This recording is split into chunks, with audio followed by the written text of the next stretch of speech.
Hello दोस्तों, मेरा नाम है लोकनाथ और आप देख रहे हैं मेरा यूट्यूब चैनल फिनांस की दुनिया। दोस्तों, अब इनकम टैक्स में एक बड़ा बदलाव आया है। जैसा कि आपको पता है, रिसेंटली सीबीडीटी ने एक नया सर्कुलर नंबर 11/2021 इशूड किया है 21 तारीख को ही। अब इस सर्कुलर के हिसाब से दो नए सेक्शन इंसर्ट किए गए इनकम टैक्स एक्ट 1961 में। ये दोनों सेक्शन के हिसाब से अब टैक्स पेयर को हायर रेट में टैक्स पे करना पड़ेगा। डरने की बात नहीं है, ये एप्लीकेबल है स्पेसिफाइड कैटेगरी के लोगों के लिए। कहने का मतलब है, अब कुछ स्पेसिफाइड कैटेगरी के लोगों के लिए, जो स्पेसिफाइड कैटेगरी क्या है, कौन से स्पेसिफाइड पर्सन्स हैं, कौन से नॉन फाइलर है, ये मैं आगे वीडियो में बताऊंगा। तो अब उन लोगों के लिए अब इनकम टैक्स रेट जो है, इनकम टैक्स जो है वो ज़्यादा पे करना पड़ेगा। अब किन लोगों को ज़्यादा टैक्स पे करना पड़ेगा, क्या क्या कंडीशंस है, इसको जानने के लिए इस वीडियो को काइंडली लास्ट तक देखिए, ताकि आपको इस सेक्शन के बारे में, इस चीज़ के बारे में, इस अपडेट के बारे में डिटेल पूरी तरह से मालूम पड़ सके। तो वीडियो में आगे बढ़ते हैं दोस्तों, जैसे कि मैंने बताया, एक नया सर्कुलर इश्यू हुआ है सीबीडीटी के द्वारा। अब इनकम टैक्स एक्ट 1961 में दो नए सेक्शन इंसर्ट हुए हैं। दो नए सेक्शन है 206 AB और 206 CC। दोनों सेक्शन कहते हैं, पहला तो हो गया TDS रिलेटेड है, दूसरा सेक्शन जो है TCS रिलेटेड है। ठीक है, अब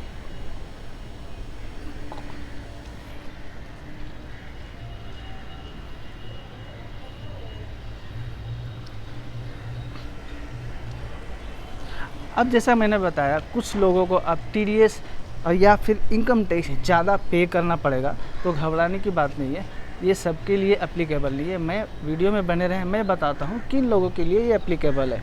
देखिए, इस सर्कुलर में दो कंडीशन दिया गया है स्पेसिफाइड पर्सन के लिए। ये जो रूल्स है सिर्फ स्पेसिफाइड पर्सन के लिए ही, स्पेसिफाइड केसेस में ही अप्लाई किया गया है। ये नॉन फाइलर के लिए। अब नॉन फाइलर के कैटेगरी में, स्पेसिफाइड पर्सन की कैटेगरी में कौन कौन से लोग आएंगे, कौन कौन से टैक्स पेयर आएंगे, उसके लिए दो कंडीशन दिया गया है। पहला कंडीशन ये है कि अगर टैक्स पेयर अपने लास्ट के 2 सालों में अपना इनकम टैक्स फाइल नहीं किया है और जिसका ड्यू डेट ओवर भी हो गया, एक्सपायर भी हो गया फाइल करने का, ठीक है, ये पहला। दूसरा कंडीशन ये है कि उन 2 सालों में जिन सालों में उसने अपना ITR फाइल नहीं किया है, उनका टैक्स का अमाउंट मोर देन 50,000 है। ये दोनों केसेस अगर हैं किसी टैक्स पेयर के केस में, तो उन लोगों के लिए थोड़ी सी मुश्किल की बात है। उन लोगों को अब हायर रेट ऑफ टैक्स पे इनकम टैक्स देना पड़ेगा। अब कैसे इसको समझते हैं, मान लीजिए कि ये जो रूल है, ये जो नया सेक्शन इंसर्ट हुआ है, ये हुआ है 1 जुलाई 2021 से, यानी कि ये फाइनेंशियल ईयर हो गया आपका, फाइनेंशियल ईयर 21-22। अब फाइनेंशियल 21-22 में किसी कॉन्ट्रैक्टर का हम TDS डिडक्ट कर रहे हैं, तो TDS डिडक्ट करने से पहले हमको चेक करना पड़ेगा, एज ए कॉन्ट्रैक्टर हमें चेक करना पड़ेगा कि हमारे जो कॉन्ट्रैक्टी है उसका स्टेटस क्या है। तो उसके लिए अभी इनकम टैक्स पोर्टल पे एक नया फंक्शनैलिटी रिलीज़ कर दिया गया है, जिसके थ्रू आप चेक कर पाओगे कि आपका जो डिडक्टी है, जिसका आप TDS काट रहे हो या TCS कलेक्ट कर रहे हो, उसका स्टेटस क्या है।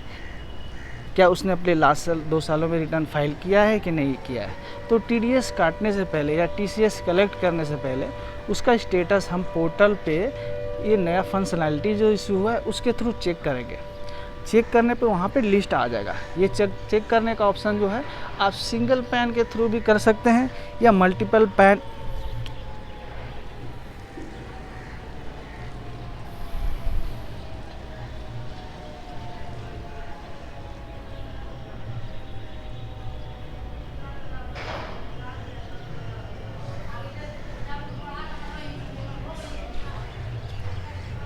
अब आप अपने डिडक्टी का स्टेटस दो तरीके से चेक कर पाएंगे, आप सिंगल पैन लगाकर भी चेक कर पाएंगे या फिर आप मल्टीपल्स मतलब बहुत सारे पैन को एक साथ अपलोड करके भी चेक कर पाएंगे। ठीक है, तो एग्जांपल के लिए मान लीजिए हम किसी पर्टिकुलर टैक्स पेयर का हम स्टेटस चेक करना चाह रहे हैं, पोर्टल पर जाएंगे, उसका पैन नंबर देंगे और उसका स्टेटस बता देगा कि वो पूरे लिस्ट में एक लिस्ट आ जाएगा, उस लिस्ट में वो बंदा है कि नहीं, वो टैक्स पेयर है कि नहीं। अगर है, इसका मतलब उसका स्टेटस स्पेसिफाइड पर्सन में आता है, नन फाइलर में आता है। तो नन फाइलर में अगर आता है इसका मतलब वो दोनों कंडीशन उस पर लागू हुआ है, वो पिछले 2 साल में अपना ITR फाइल नहीं किया है और उन दोनों सालों में उसका इनकम टैक्स जो था, टैक्स अमाउंट जो था मोर देन 50,000 था। उस केस में अब उस बंदे को जब आप TDS काटोगे तो उसको आप हायर रेट पे काटोगे। हायर रेट पे क्या हो गया, जैसे कि हायर रेट का रूल बोल रहा है इस सेक्शन में कि 5% या फिर जो उसका एक्चुअल रेट ऑफ TDS है वो दोनों में से जो हायर है। मान लीजिए वो कॉन्ट्रैक्टर है तो कॉन्ट्रैक्टर का जैसे कि 2% का उसका लायबिलिटी बनता है आप TDS डिडक्ट करने का आपका एज ए कॉन्ट्रैक्टर, तो आप 2% के, एक तो हो गया स्पेसिफाइड 2% और 5%, इन दोनों में से जो हायर होगा तो हायर हो गया 5%, तो आप उसका TDS 2% ना काट कर या 1% ना काट कर 5% काटोगे। तो अब उन लोगों के लिए थोड़ी सी मुश्किल हो गई है जिन्होंने अपना कंप्लायंस पेंडिंग रखा हुआ है या किसी कारण अपना कंप्लायंस नहीं भरा है, उन लोगों को अब हायर टैक्स पे करना पड़ेगा। तो ये एक इंटीमेशन भी है कि जिनका पेंडिंग है वो अपना पेंडिंग रिटर्न फाइल भी कर ले। इससे क्या होगा कि उनका जो लिस्ट में आ रहे हैं वो स्पेसिफाइड पर्सन के नन फाइलर के लिस्ट में, वहाँ से वो रिमूव हो जाएंगे। जैसे वो अपना पेंडिंग रिटर्न फाइल करेंगे ड्यू लेट फी देकर, तो उनका जो नाम जो है उस लिस्ट से हट जाएगा, फिर उनका normal rate of income tax apply हो जाएगा उनको। तो ये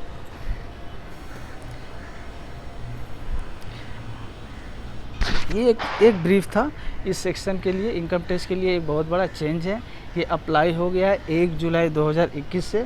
अब 1 जुलाई 2021 से जितने भी कंपनी या इंडिविजुअल जितने भी टैक्स पेयर हैं उनको TDS काटने से पहले या TCS कलेक्ट करने से पहले दोनों केसेस में चेक करना पड़ेगा इनकम टैक्स पोर्टल पे जाकर कि उनका स्टेटस क्या है, उनका स्टेटस वेदर वो अभी स्पेसिफाइड पर्सन में नॉन फाइलर में आ रहे हैं या फिर नहीं आ रहे हैं। तो एक बार चेक करने के बाद ही आप अपना TDS काटो हायर रेट पे। अगर वो लिस्ट में आ रहे हैं तो हायर रेट पे काटो 5%, या जो रेट उनका एक्चुअल है उससे दोनों में से जो हायर है वो काटो। या अगर वो लिस्ट में नहीं है तो आप उनका एज यूजुअल पहले जैसे TDS काटते थे, पहले जैसे TCS कलेक्ट करते थे वैसे ही करिएगा। तो एक छोटी सी वीडियो थी इनकम टैक्स की जो अपडेट आई है उसके ऊपर। आई होप आपको ये वीडियो अच्छी लगी हो। अगर अच्छी लगी हो तो काइंडली इसको लाइक करिए, एक बार शेयर कर सकते हैं अपने दोस्तों में, ताकि ज़्यादा से ज़्यादा लोगों तक ये इन्फॉर्मेशन पहुंच सके। और एक रिक्वेस्ट है, अगर आपको हमारी वीडियो अच्छी लगती है तो हमें आपका सपोर्ट चाहिए। एक बार इस चैनल को सब्सक्राइब करके बेल आइकन को भी दबा दीजिए ताकि नए नए वीडियोज़ की इंटीमेशन आपके पास तुरंत पहुँच सके। तो इस वीडियो में इतना ही। Thank you very much.